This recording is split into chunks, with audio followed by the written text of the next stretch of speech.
ਚੱਲਦੀ ਨਹੀਂ ਸੀ ਚਲੀ ਗਈ।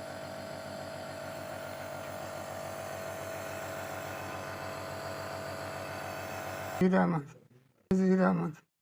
मेरे साथ दमे का मसला फेफड़े खराब है। रेसा बगलम बहुत ज़्यादा स्याह नहीं लिया जाता। दो बच्चे ने तो आपो अपने घर वाले ने कोई नहीं पुछदा दसदा।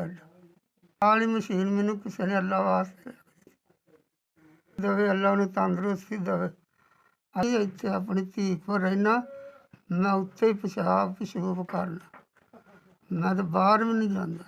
मैं नहीं जाता उठ के ते जे बूहे दलीग ना लगा तो उंज डिग पैना।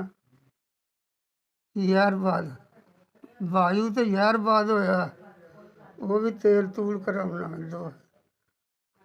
बहुत गरीब बंदा वा, रोटी खाण तो कमाउण तो आवा यार बाहर निकला तो कमावा ना।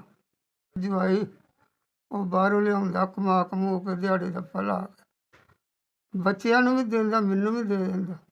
दवाई बड़ी महंगी है जी, साह दमे की महंगी है दवाई। साढ़े भरावां ने साढ़े तरफों 5000 दवाई का मिलिया, बड़ी मेहरबानी हो। धी पुत्र ने पैसे भेजे ने, अल्लाह उन्होंने सेहत दवे, जिंदगी दवे, उन्होंने लम्मी लम्मी जिंदगी दवे, खैर करे, बरकत पावे।